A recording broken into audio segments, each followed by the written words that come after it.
반갑습니다. 오늘은 제가 요거 산 아웃백 요거 리뷰를 하려고 그러는데요. 네, 보시다시피 이렇게 생긴 차입니다. 뭐 사진으로도 보셨겠지만 스테이션 웨건형이고요. 쭉 올라가다가 세단처럼 떨어지지 않고 뒤에 카고 에어리어가 이렇게 있습니다. 요게 미드 사이즈 웨건에서는 유일하게 미국에서 딱 하나밖에 없고요. 뭐 소형 웨건도 있고 뭐 그런데 요 정도가 제일 제가 사기에 합리적인 가격에 합리적인 차에 제가 원하는 실용성도 갖춘 차입니다.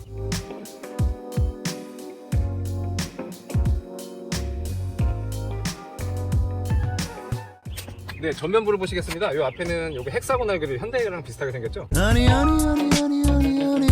헥사고널 그릴 안에 요 로고가 있고 번호판 다는 쪽이 있고 범퍼 그리고 라이트랑 포그 라이트가 있고요. 여기 데이타임 러닝 라이트는 LED입니다. 그리고 요거 주간등도 LED고 무난하게 수바루 다 패밀리 룩 같이 생겼습니다. 요거는 아웃백이라는 모델인데요. 요거랑 똑같이 생기고 뒤에 요 카고 에어리어가 없는 레거시라는 모델이 있습니다. 물론 높이도 승용차처럼 낮고요. 그냥 확연히 보이시기에도 훨씬 높죠. 그래서 이제 들어갈 때 일반 차보다는 좀 높습니다. 조금 디자인적인 측면을 살펴보자면요, 앞이 이렇게 좀 길고요. SUV들은 이 정도 되는데 보통 좀 길고요. 그래서 운전하기가 상대적으로 좀 수용차 같은 느낌이 납니다. 바디라인이 그대로 이어지면서 여기서 다시 카고 에어리어가 이만큼이 생겨있죠. 네. 이렇게 해서 좀 차가 전체적으로 길고 못생기게 좀 생겼습니다. 언니 저 마음에 안 들죠? 네, 여기 뒷면입니다. 아웃백 로고가 있고요. 수바루 그리고 시메트리컬 오리지널 배지가 있습니다. 뭐 여기는 백업 카메라가 있고 여기는 테일 라이트, 요거는 LED 브레이크 라이트고요. 요거는 턴 시그널, 그리고 범퍼 있고.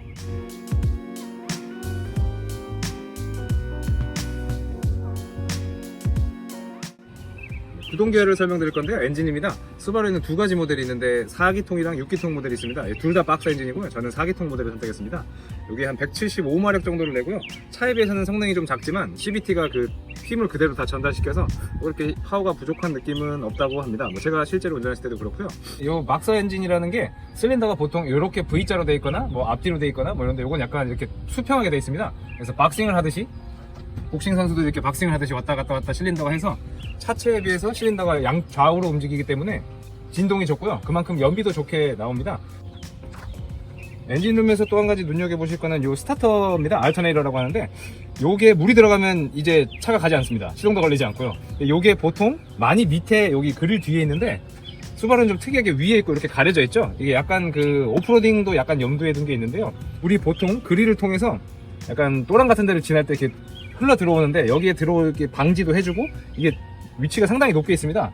후드 거의 바로 밑에 있는데요. 이렇게 되면 가벼운 도랑이나 아니면 비가 많이 올 때 흙이 많이 튀더라도 그런 것들을 좀 최대한 방지해 줄 수 있는 그런 위치에 있습니다.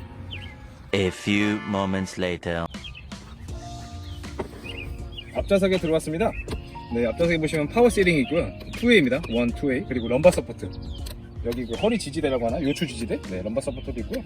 그리고 핸들 조정이 틸트가 되고요. 앞뒤로도 되고 위아래도 되고.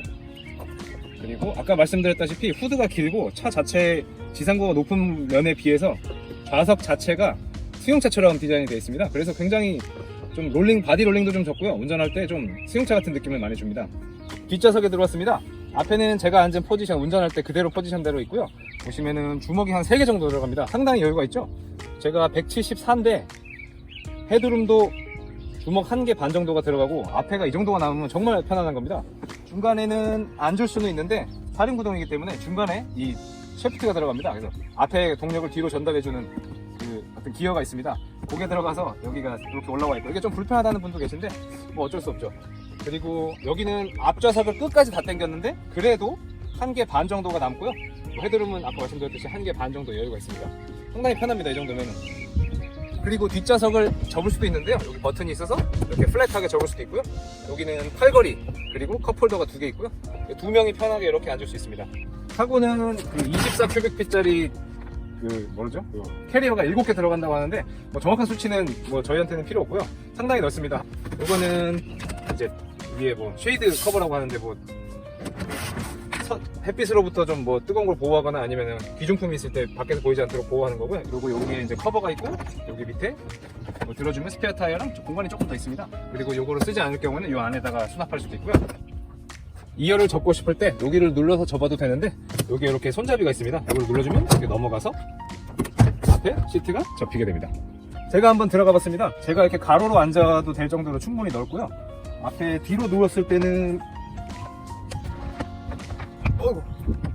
네, 제가 다리가 좀 긴 편이어가지고 이만큼 튀어나오긴 하는데 이 뭔 개소! 머리까지 놓고 충분히 차박이 가능한 정도의 크기입니다. 2명 놓을 수 있고요. 당연히 여기에 전동 트렁크가 있고요. 안녕. 그거 되게 어색해요, 그거.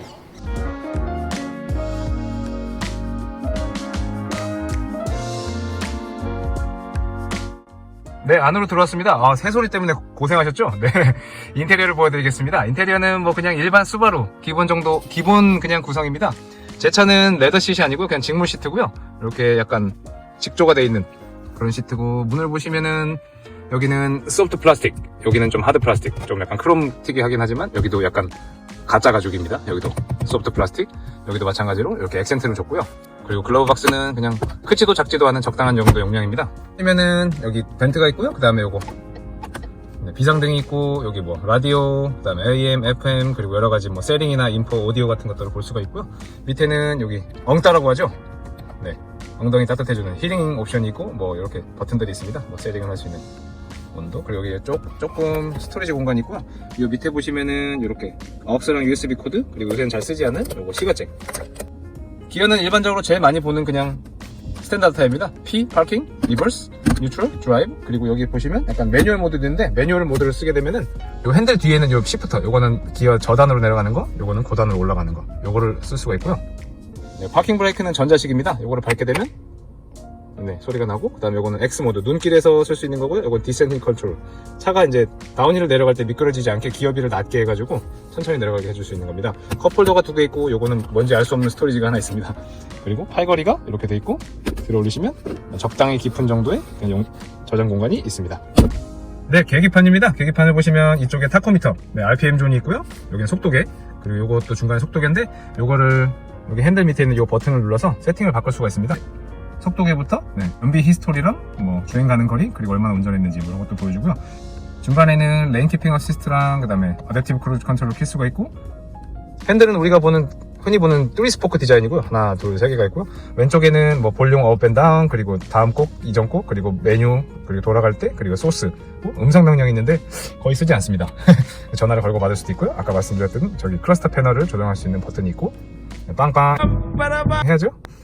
그리고 어댑티브 크루즈 컨트롤, 거리를 조정할 수가 있습니다. 이렇게 누르면 앞으로 올라갈 수도 있고 줄일 수도 있고요. 그 다음에 크루즈 컨트롤을 걸고, 그 다음에 속도를 올리고, 아까 말씀드렸던 레인 키핑 어시스트, 그 다음에 어댑티브 크루즈 컨트롤입니다. 이 아이사이트 시스템이 레인 키핑 어시스트랑 어댑티브 크루즈 컨트롤을 관장합니다. 보통 레이더를 쓰기도 하고, 뭐 요새는 라이다도 많이 쓰는데 레이더를 쓰기도 하는데, 요거는 사람 눈처럼 직접 센서를 쏴가지고 센서가 거리를 계속 측정을 합니다. 그래서 이제 한 가지 단점이, 와이퍼를 켜거나 눈이 많이 오거나 비가 많이 오거나 혹은 이제 안개가 많이 끼면 이게 작동을 하지 않습니다. 장점으로 본다면은 사람 눈처럼 실제 거리를 측정해 주어서 사람이 느꼈을 때 이건 위험하다라고 생각했을 때 브레이킹을 해준다거나 경고를 준다는 그런 장점이 있고요. 또 한 가지는 다른 차들, 뭐 고급 차들도 마찬가지고, 보통은 이 앞에 범퍼 쪽에 센서들이 들어가 있어가지고 이 전면 사고가 났을 때 이 범퍼는 당연히 갈아야 되고, 이 안에 센서들이나 모듈이나 카메라를 다 갈아야 되는데, 네, 수바루 같은 경우는 그 시스템이 요 위에, 윈실드 위에, 위치가 어디냐면요, 전면 사고가 나도 거기에 대한 부품이 전혀 교체가 필요 없습니다. 왜냐하면 저희는 여기 센서가 여기에 있기 때문이죠. 그런 거는 어떻게 보면 좀 장점이라고 볼 수 있습니다. 아직 한 발 남았다. 자, 시승을 하러 나왔습니다. 네. 일단 뭐 세차 가볍게 했고요. 차는 좀 잘 나가는 편입니다. 여기 크루즈 컨트롤이랑 레인 키핑 어시스트가 작동을 하고 있고요. 요 두 개 카메라가 앞에를 전망을 주시하면서 거리랑 이 폭이랑 이런 거를 재서 선을 넘어가게 되면 이렇게 알람이 울립니다. 제가 실험해 볼 수는 없지만 앞차랑 가까워지게 되면 자동으로 오토노미어스 브레이킹, 자동으로 브레이크를 잡아주고요. 네. 초반에 섰다가 이렇게 가속할 때는 들리시나 모르겠네. 이 스바루 박서 엔진만의 이 그르릉, 스바루 박서 엔진만이 이렇게 울리는 그 엔진 사운드가 좀 특이하죠. 네. 이 아웃백이라는 차가 도심 주행도 가능하지만 그 가벼운 오프로딩, 막 돌이 막 있고 막 산 올라가고 이런 길은 갈 수 없습니다. 그냥 가벼운 시골길 있잖아요. 가벼운 비포장 주행이 가능합니다. 지상고가 좀 높습니다. 땅에서부터 차체까지의 높이가 높기 때문에 어지간한 그냥 웅덩이나 퍼들 같은데 뭐 장애물이 있으면 극복을 할 수가 있고요. 막 돌 같은 걸 밟고 올라가고 지프처럼 막 그럴 수는 없습니다. 그렇지만 일반 오프로딩 사용자가 아닌 일반 저 같은 사람 같은 경우는 이걸로 캠핑을 갈 수도 있고 가벼운 낚시를 갈 수도 있고 하이킹을 갈 수도 있고요. 위에다가 이제 적재를 또 할 수도 있고 뭐 이 정도면 굉장히 일반적인 사용자들이 사용하기 좋은 아웃도어용이라고 보여집니다.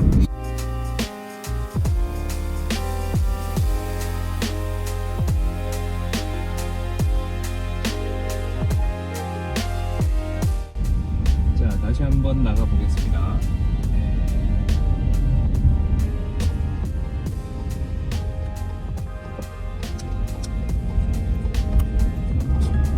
일단 가속감은 나쁘지 않습니다. CVT고요. Continuous Variable Transmission이고요.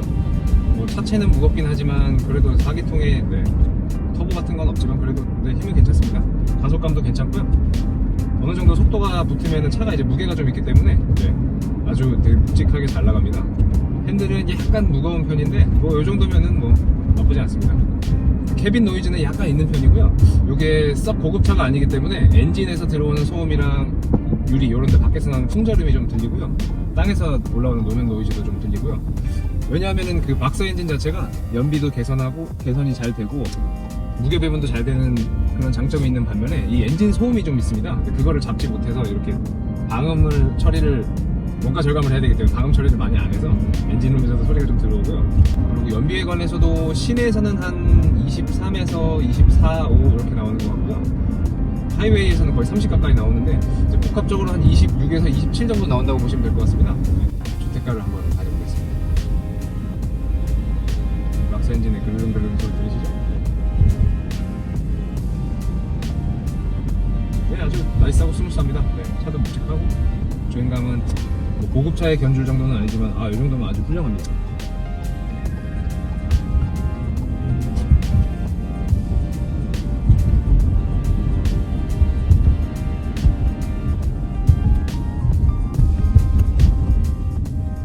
그냥 가버립니다.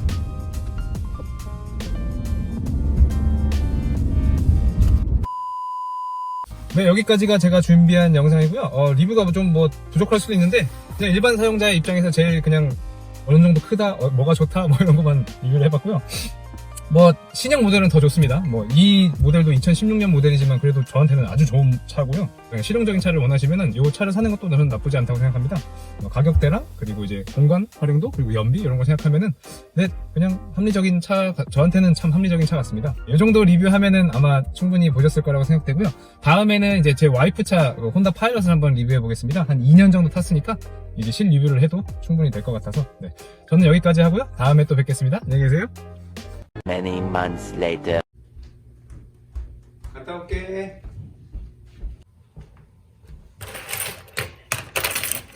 오? 이거 뭐지?